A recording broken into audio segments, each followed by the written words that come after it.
Welcome to Mark Maestro. Just wanted to make another video. It's been a few days since I made a video, so I'm trying to be consistent with the videos on the project cars that I work on.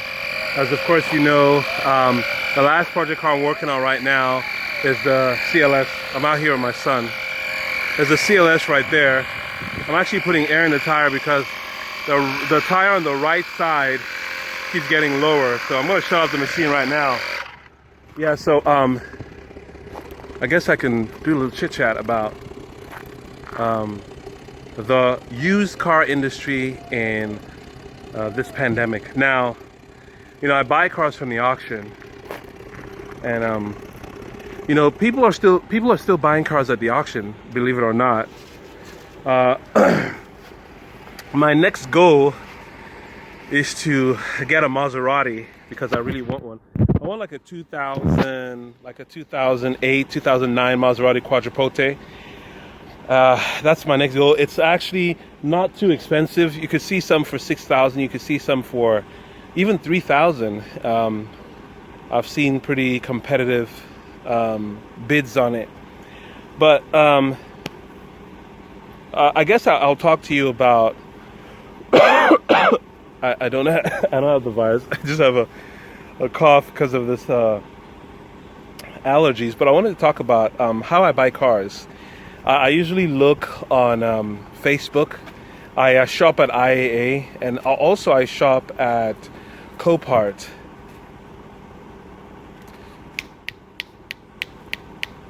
I shop at Copart, and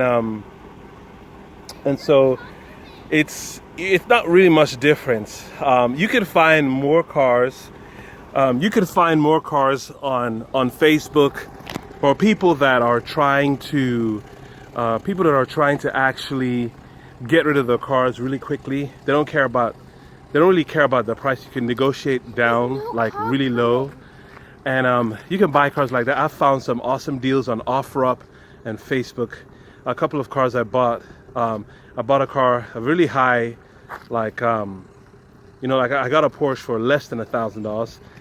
I got a Mercedes-Benz for less than $1,000. I've also got really good quality cars at the auction at IAA for about $1,200, $1,400. And those cars were pretty neat cars, pretty neat project cars. So I'm a dealer. Well, I have a dealer's license. If you're looking for a car, you can always let me know. I can try and see if I can get one for you. But there are really good deals out there. And I like European cars. Japanese cars, I got my wife a Honda, thank God he provided. But anything apart from that, I really like European cars. I like Maseratis, I like Lamborghinis, I really don't like Audis. I don't like Volkswagen. I've had my experience with Volkswagen. After I put another engine in my Volkswagen, I said I'd probably never get one again because it's just a very cheap, poorly made car. I don't know, maybe they were good in the past, but now they're not that good. So I'm just working on the CLS. I had to do a few things to it. I don't know, in the last video, I don't know if I told you all the stuff that I had to do on the CLS, but I had to get the catalytic converters. I had to buy brand new ones. I had to get my friend Brian's Exhaust. Brian's Exhaust is one of the best exhaust shops in New Caney. And he put them on. He fabricated like brand new tubes going to the back to the muffler. We got rid of the resonator. So yeah, it sounds pretty cool. I like the sound of it even at idle. It's very macho sound, very raspy. But I had to buy a module for the right side of the car headlight, which sits under the footwell of the passenger side. I had to buy a window module for the back left side of the car. I changed the oil. I haven't done the spark plugs yet, but I did change the oil. I changed the transmission oil. I changed the transmission oil through the front of the car. I didn't change it through underneath the car. If you look underneath the car, there are two hoses that come to the transmission cooler. You can actually disconnect those hoses. So I only disconnected one. I transferred transmission oil in there, and then I started the car and it released the old transmission oil through the other side, which I thought was pretty cool. So I was like, you know what? I don't have a lift, and I really don't want to go to my friend's shop and use his lift. So I decided, you know, before I change the filter, I want to see how the transmission behaves with just a fluid change. And so I put fluid inside first, because I believe it's very dangerous if you remove fluid first, because you might mess up the transmission. So I put some fluid in there. I have an electric fluid pump. I put some fluid in there, and then I started the car, and the old fluid came through the other hole of the transmission, which, you know, was pretty much basic. I did measure the fluid that came out. It was about 3.5 quarts, and I put in there brand new fluid about 3.5 to 3 and 7 quarts. The reason why I did that is because I'm just going to make sure that there's ample enough transmission fluid in there in the CLS. A lot of people talk about European cars as European cars are kind of hard to maintain.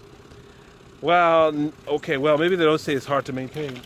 Maybe they say it's expensive to maintain, but if you know how to do it yourself, it's not that hard.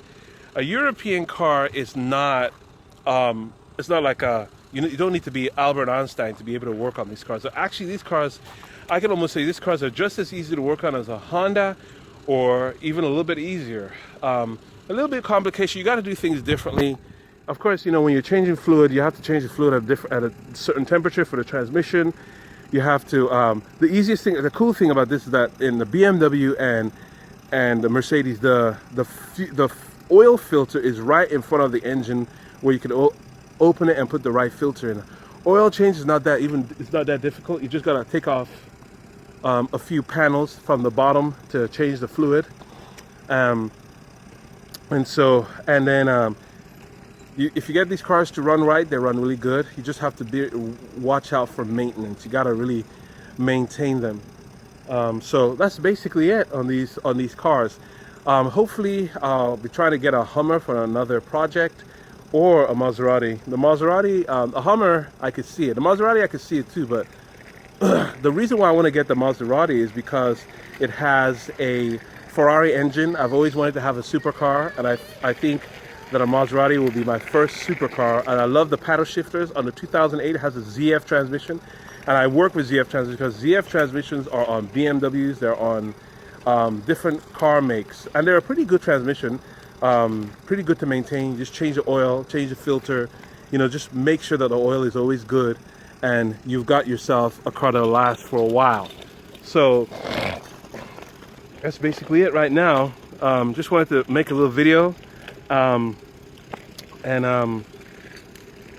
see you guys next time. Please like and subscribe. I'm trying to grow this channel, and hopefully I could be able to at least get some, you know, live by this channel, because I love working on engines, and I love working on cars. Okay, have a blessed day and stay safe in these times.